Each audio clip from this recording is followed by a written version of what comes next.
Join me as I dive into the world of ASMR and challenge myself to bring some of the scariest urban legends to life. Can I make them creepily relaxing? Urban legends have always fascinated me, and I'm sure many of you, too. There's something about the thrill of the unknown, the chill of the unexplained, that draws us in, making us want to hear more, to know more. And that's exactly what we're going to do today. There's a certain allure to urban legends, a certain mystique that captivates our imaginations. Maybe it's the fear of the unknown, or the thrill of exploring the darker corners of our minds. Whatever the reason, urban legends have a way of getting under our skin, making us shiver, making us wonder. And that's what I want to tap into today. That sense of wonder, that sense of unease, and bring it to life in a way that's both frightening and relaxing. I think what I love most about urban legends is the way they blur the lines between reality and fantasy. Are they true? Are they just mere fabrications? That ambiguity is what makes them so compelling, so thought-provoking. And as we delve deeper into these tales, I want you to feel like you're right there with me, exploring the darker corners of our collective psyche. Let's start with one of the most iconic urban legends out there. The Hook Man. You know the one. The guy with the hook for a hand, who terrorizes lovers' lanes and backwoods roads. There's something so eerie about the idea of this figure, lurking in the shadows, waiting to strike. And as I whisper this tale to you, I want you to feel like you're sitting around a campfire, the flames casting flickering shadows on your face, the darkness closing in around you. Imagine you're driving down a winding road, the trees towering above you like sentinels. It's dark, it's late, and you're alone. And then, you hear it. The scratching, the scraping, the sound of metal on metal. It's a sound that makes your skin crawl, that makes you want to drive faster, to get away. But you can't, because you're trapped in this nightmare scenario, with the Hook Man looming large in your rearview mirror. As I speak these words, I want you to feel the tension building, the fear mounting. Imagine the Hook Man's eyes on you, his cold, calculating gaze piercing through the darkness. You're frozen, paralyzed with fear, unable to move, unable to scream. But then, something strange happens. The fear starts to dissipate, replaced by a creeping sense of calm. The scratching sound grows fainter, the darkness begins to recede, and you're left with a sense of relaxation, of tranquility. It's a strange feeling, one that's hard to explain, but it's as if the fear itself has become a kind of ASMR trigger, sending you into a state of deep relaxation. Now, let's move on to another urban legend, one that's equally chilling, equally mesmerizing. The story of Bloody Mary is one that's been passed down for generations. A tale of a vengeful spirit, trapped in a mirror, waiting to strike. Imagine yourself standing in front of that mirror, the glass reflecting back at you, like a dark, still pool of water. And then, you hear it, the whisper, the sigh, the sound of your own name being called. As I speak these words, I want you to feel like you're right there, staring into the mirror, waiting for Bloody Mary to appear. You can feel the fear building, the anticipation growing, and then, suddenly, it's as if the mirror itself comes to life, the glass shattering, the shards falling like rain, like diamonds, around you. The sound is almost deafening, a cacophony of breaking glass, of screams, of whispers. And yet, somehow, it's also calming, soothing, like a gentle rain falling on your skin. The fear is still there, but it's tempered now, tempered by the ASMR triggers, by the tactile sensations of the glass, of the whispers, of the darkness itself. John Doe, the 4th of November 2020 for 12:17 p.m. As we reach the climax of this urban legend, I want you to feel like you're right on the edge of your seat, your heart pounding in your chest. You're trapped in this nightmare scenario, with Bloody Mary looming large, her eyes blazing with fury. But even as the fear reaches its peak, I want you to feel that sense of calm, that sense of relaxation, creeping in, taking over, washing away the fear like a cool, soothing wave.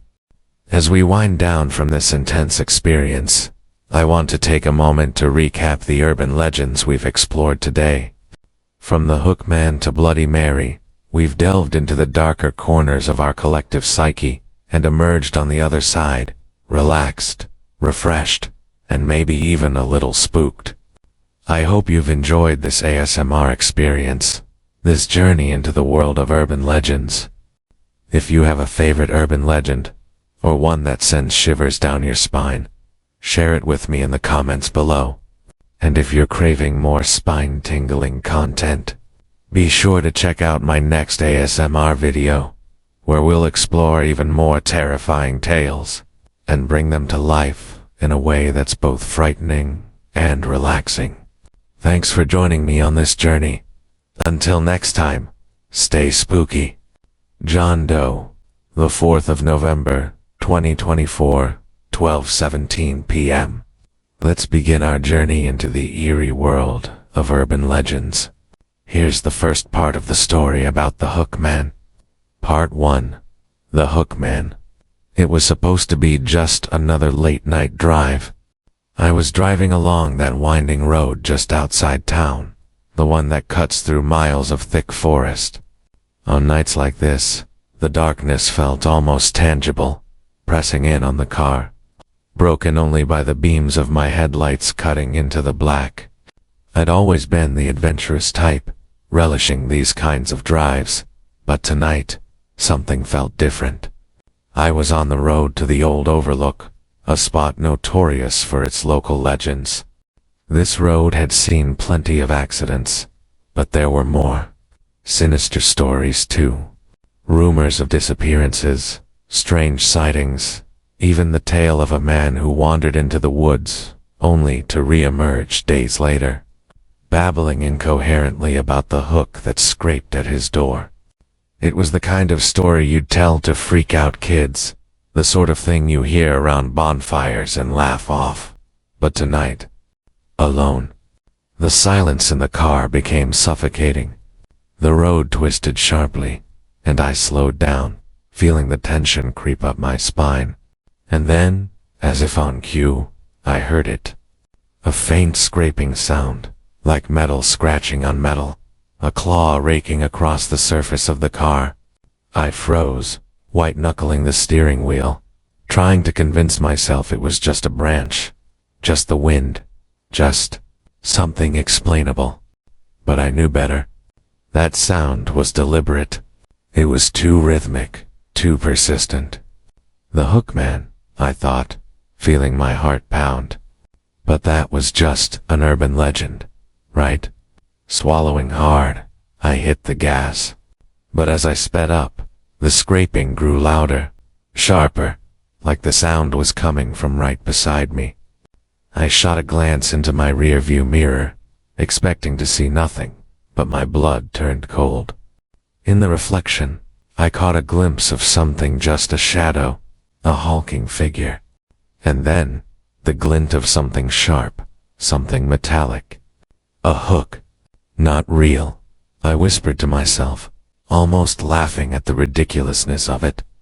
But the laughter died on my lips as the scraping shifted from the side of the car to the roof.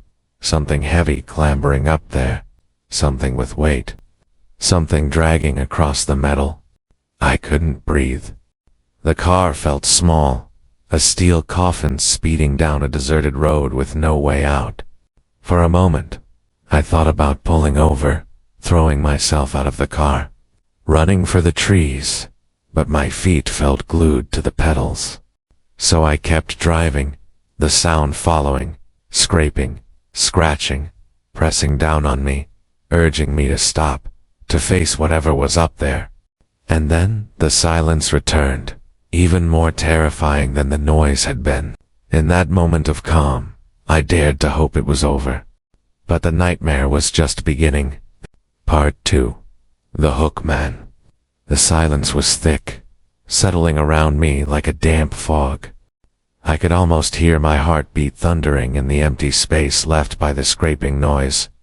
I gripped the steering wheel so hard my knuckles ached, but I couldn't bring myself to relax. Every nerve in my body was on edge, warning me that something was still wrong. I was about to glance back in the rearview mirror again when a flash of movement caught my eye. Dark shape darting across the road just ahead.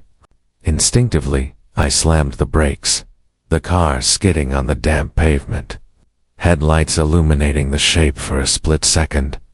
It was a man, or at least something shaped like one. He was tall, hunched, his head tilted at an unnatural angle, and his right arm gleamed in the headlights, ending in a wickedly curved hook. He froze in the beam, his eyes fixing on mine with a gaze that was far too sharp to knowing. I could swear he was smiling a grim, empty grin that made my blood run cold. And then he vanished into the trees with a speed that no human could possibly match. My car had stalled during the sudden stop, the engine whining as I desperately tried to restart it. In the rearview mirror, the woods were dark and impenetrable, but I could feel him there, watching, waiting. I could practically hear his grin, feel the weight of his gaze pressing into me. I kept glancing at the rear view, the anxiety building in me like a tidal wave. I was just about to reach for my phone to call for help, when my car suddenly sputtered to life, filling me with a surge of relief. I hit the gas, eager to get as far away from here as possible. But as I picked up speed, I realized something was very, very wrong. The road, which should have curved back toward the highway, seemed to be taking me deeper into the forest, twisting and narrowing in ways it shouldn't have. The familiar landmarks, the old watchtower, the broken fence by the road were gone, replaced by towering pines and twisted shadows that seemed to close in on the car, trapping me in a labyrinth of darkened trees. And then I heard it again. That awful metallic scrape, starting slow, growing louder. This time it was coming from inside the car. My blood ran cold. I glanced over at the passenger seat, half expecting to see that grinning face, the gleam of his hook, but there was nothing there. Just empty air. Still, the scraping sound continued, as though the very fabric of reality were tearing open, leaving me stranded in this twisted version of the road. The scratching grew louder, echoing around me, filling the car. And then I saw him, his face in the mirror, smiling at me with those empty, hollow eyes. His hook gleamed, raised as if to strike. I could barely breathe, my mind racing, my grip on reality unraveling as his laughter began to fill the car, low and guttural, vibrating through the air. "Almost home," he whispered, though his lips didn't move. And then he lunged. I barely swerved in time, feeling the car skid off the road, tumbling through a ditch before coming to a jarring halt. My head hit the steering wheel, my vision blurring with stars as the world spun around me. But somehow, through the haze, I felt him close, heard his raspy breath, felt his cold hook tracing my arm. With a scream, I shoved the door open and staggered out, clutching my throbbing head. But he was gone, vanished like mist, or so I thought. Part 3. The Hook Man. The forest was eerily quiet, as if holding its breath, waiting for me to make my next move. I could feel blood trickling down my forehead, and my body ached from the impact, but fear numbed the pain, overriding every other sensation. I staggered away from the car, glancing over my shoulder every few seconds, expecting him to appear out of the darkness. I stumbled onto the road, feeling a desperate urge to keep moving, to put as much distance as I could between myself and whatever was lurking in the shadows. But no matter how fast I moved, I couldn't shake the feeling that I was being watched, that his eyes were tracking my every step, waiting for me to falter. And then, there it was, a net, faint scrape, like metal dragging against stone, coming from somewhere just behind me. I froze, my breath catching in my throat, listening as the sound grew louder, closer. It was him. I could feel it, his presence pressing down on me, his laughter whispering through the trees. "Why are you running?" His voice echoed through the forest, cold and mocking, seeming to come from every direction. "You're only making it more fun." My legs moved on their own, instinct propelling me forward, but no matter how far I ran, the sound followed, relentless, always just a few steps behind. The road twisted, narrowed, leading me deeper into the woods, away from the safety of town, and I realized with a sinking feeling that I was completely, utterly lost. Panic clawed at me as the sound grew deafening, the hook scraping the road with every step he took. My vision blurred, tears streaming down my face as I pushed forward, my only thought to escape, to survive. But then the road suddenly ended, giving way to a steep drop into darkness. I skidded to a stop, my heart hammering as I looked over the edge, down into the ravine below. There was no way down, no way to keep going. And behind me, the scraping had stopped. Slowly, I turned, my body trembling as I faced him. He stood there, shrouded in shadow, his hook gleaming in the faint moonlight. His face was hidden, but I could feel his gaze piercing through me, cold and unfeeling. He took a step forward, raising his hook, and I knew there was nowhere left to run, nowhere left to hide. "This is where it ends," he whispered, his voice carrying a terrible finality. He raised his arm, his hook glinting, ready to strike. But in that instant, something strange happened. A distant light flickered down the road, cutting through the darkness, a pair of headlights approaching fast. The hookman paused, his head tilting as if in confusion, and in that split second, I lunged to the side, tumbling down the edge of the ravine, feeling branches and rocks tear. I hit the ground hard, the impact knocking the wind out of me. But I forced myself to keep moving, dragging myself deeper into the underbrush. I lay there, hidden, barely daring to breathe as I heard his footsteps above, searching, the scrape of his hook against the rocks. He stood there for what felt like an eternity, his shadow looming over the edge of the ravine, his breathing slow and steady. And then, finally, he turned and disappeared into the darkness, leaving only the faint echo of his laughter lingering in the air. I lay there, my heart pounding, my body trembling with a mixture of relief and terror, unable to move, barely able to believe that I had survived. But as I lay there, staring up at the night sky, I realized one chilling truth.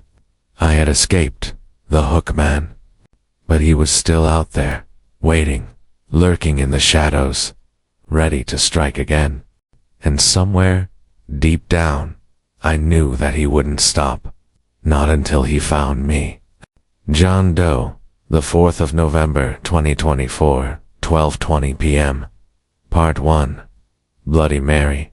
The story started out as nothing more than a dare, one of those stupid sleepover dares you laugh off with your friends. Say her name in the mirror 3 times, and Bloody Mary will appear. The story went that she was a spirit, a ghost, who would scratch your eyes out or worse, drag you into her mirror world forever. But that night, something about it felt different. The air in my room seemed heavier, thick, and almost oppressive. My friends and I had been talking about ghost stories all night, our nerves already on edge, and somehow the conversation had circled back to Bloody Mary. I don't remember who suggested it, but someone said, "Let's do it." Just for fun. What's the worst that could happen? And before we knew it, we were standing in front of my bathroom mirror, giggling nervously, barely able to look at our own reflections. The light was dim, casting a strange, almost unnatural glow on our faces, and I couldn't shake the feeling that there was something wrong, some slight distortion in the glass that made our reflections seem off. Are we really doing this? Sarah, my best friend, whispered, glancing over her shoulder, as if expecting someone to jump out from behind us. It's just a game, I said, forcing a laugh. But the truth was, my hands were already trembling, my stomach tight with an inexplicable fear. It's not real. Then say it, she challenged, her voice barely a whisper. Taking a deep breath, I looked into the mirror, staring into my own eyes, trying to keep my fear in check. Bloody Mary. My voice wavered, but I pressed on. Bloody Mary. Bloody Mary. We waited, the silence pressing in around us, our breaths shallow, eyes wide, half expecting something to happen. The room was so quiet, I could hear the blood pounding in my ears, my heart racing in my chest. Nothing happened. We laughed, a nervous, relieved sound that quickly dissolved the tension, and I felt a rush of embarrassment for letting myself get so worked up over a silly story. But just as we turned to leave, I caught a glimpse of something in the mirror, a flash of movement, a shadow that seemed to flicker at the edge of my vision. I froze, turning back to the mirror, my breath catching in my throat as I stared, searching for whatever I'd seen. But the only thing staring back at me was my own reflection, my own wide-eyed, pale face. I tried to tell myself it was just a trick of the light, a figment of my imagination, but deep down, I knew something wasn't right. And then, as I watched, my reflection smiled. But I wasn't smiling. My friends saw it too, their laughter dying in their throats as they stared at the mirror, their faces pale with horror. The reflection's grin stretched wider, unnatural, too wide, as if her face was splitting open, teeth bared in a twisted, horrifying smile that wasn't mine. Let's go, Sarah whispered, backing away, her eyes never leaving the mirror. But I couldn't move, couldn't look away, trapped by that awful, grotesque smile that seemed to pulse, to shift and change, morphing into something inhuman, something monstrous. My reflection's eyes grew darker, black as pitch, staring back at me with a malevolence that made my blood run cold. And then, in a voice that wasn't mine, she whispered, I see you. The lights flickered, the room plunged into darkness, and I felt her breath cold, icy right beside my ear. John Doe, the 4th of November 2024, 12:21 p.m. Part 2. Bloody Mary. The lights came back on, flickering weakly as if they were struggling against some unseen force. My friends were gone. I was alone in that small, cramped bathroom, staring at my own pale face in the mirror, still reeling from the voice that had whispered into my ear, the same voice that still echoed in my mind. I see you. My hands were trembling as I reached for the door handle, desperate to escape, but it wouldn't budge. I pulled harder, rattling it, feeling my panic grow as the door refused to give. Sarah. I called out, my voice shrill, breaking through the silence. Guys. No response. Just the faint hum of the lights, flickering above me, casting strange shadows across my face in the mirror. I pressed myself against the door, pounding on it, hoping my friends would hear, would come back and tell me this was all some elaborate prank, that they were just outside, laughing at my reaction. But deep down, I knew this wasn't a joke. Something was terribly, terribly wrong. I turned back to the mirror, trying to keep my gaze steady, though I could barely breathe. My reflection was different. My skin seemed stretched, my eyes hollow, sunken, like I'd aged 20 years in those few seconds. And that smile, the twisted, hideous grin that wasn't mine lingered on my face, frozen, as if mocking me. Then, slowly, my reflection moved, tilting its head to one side, studying me with a cruel curiosity, even as I stood still, paralyzed by fear. "What do you want?" I whispered, not even sure who or what I was talking to. My reflection's lips curled, the grin stretching wider, revealing rows of sharp, jagged teeth that gleamed in the dim light. And then, in that same cold, hollow voice, it whispered, "Come closer." Everything in me screamed to run, to get out of that room, but I couldn't look away, my body rooted to the spot. Against my will, I felt myself leaning in, drawn toward the glass, my face inches from the mirror, close enough to see every twisted detail of that monstrous reflection staring back at me. Its hand reached up, pressing against the glass from the other side, and without thinking, I lifted my own hand, mirroring its movement, our fingertips just barely touching through the thin barrier. The glass felt cold, colder than ice, as if it was draining the warmth from my skin, pulling me in. I tried to pull back, to break the connection, but my hand wouldn't move, held in place, as if by some invisible force, locking me into that awful, intimate moment with the thing in the mirror. And then I realized, it wasn't just a reflection. She was real, standing right there, separated from me by the thinnest of walls. I could feel her breath again, cold and damp against my skin, filling the room with the scent of decay, of something ancient and wrong. "Let me in," she whispered, her voice slithering into my mind, curling around my thoughts like a snake. "Let me in." In a moment of panic, I yanked my hand back, breaking the connection. The lights flickered again, casting the room into darkness, and for a split second, I felt something cold and clawed brush against my cheek, almost like a caress, before it was gone. When the lights came back, my reflection had returned to normal. Just me, pale and shaken, staring back at myself with wide, terrified eyes. But there was something wrong.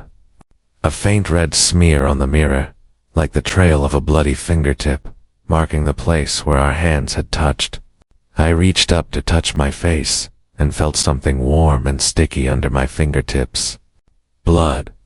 My own blood, trickling down my cheek from a thin, fresh scratch, a mark left behind by whatever had been on the other side of the mirror. My voice shook as I whispered, "Bloody Mary, what are you?" But deep down, I was afraid to know the answer. John Doe, the 4th of November 2020 for 12:23 p.m.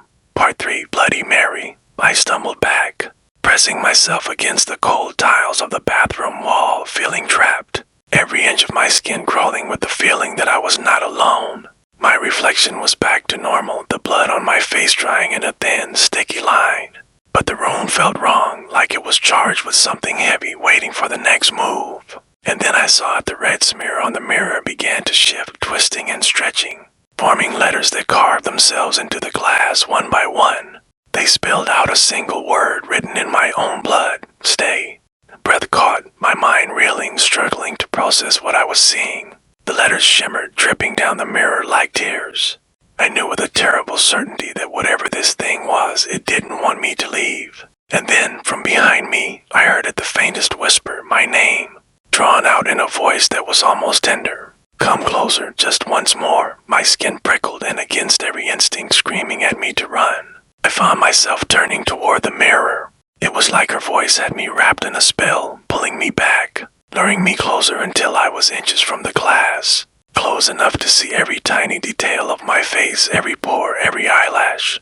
But this time, it wasn't my reflection looking back at me. It was her. Her eyes were black, bottomless, swallowing the light and filling the room with darkness. Her lips twisted into that horrifying grin, sharp and jagged, as if they'd been sliced open. She lifted a finger, motioning for me to come closer still, and before I could stop myself, my face was almost pressed against the mirror, the cold of the glass leaching the warmth from my skin. "Let me in," she whispered again, her voice soft, coaxing, filling my mind until there was no room left for anything else. I felt her fingers, cold and wet, pressing against mine on the other side of the glass. And this time, when I tried to pull back, I couldn't.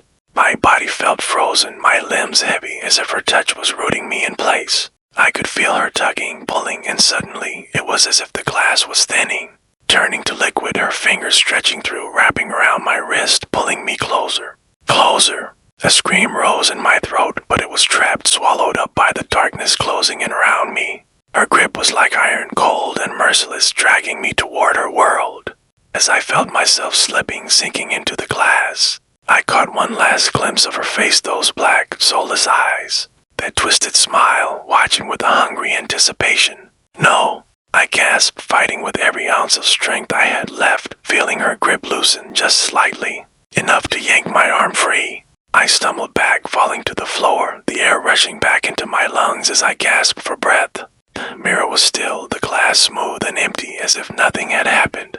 But the bloody word "stay" was still smeared across its surface, a chilling reminder of how close I had come to crossing over, to becoming another one of her victims. I scrambled to my feet, throwing open the bathroom door, desperate to escape that room, that mirror, that thing waiting just beyond the glass. My friends were in the hallway, pale and wide-eyed, their faces stricken with horror as they looked at me. "What happened?" Sarah whispered, her voice trembling. "We heard you screaming, and then we couldn't get the door open. It was like it was locked from the inside." I opened my mouth to answer, but the words wouldn't come. I just shook my head, the events replaying in my mind, that voice, that grip, the feeling of being dragged into the darkness. I didn't know how to explain it, didn't know how to make them understand what I'd seen, what had almost happened. But as I glanced back at the bathroom, I saw her face staring back at me from the mirror, her black eyes watching, waiting. John Doe, the 4th of November 2020 for 12:23 p.m. And with a sinking feeling, I realized the truth.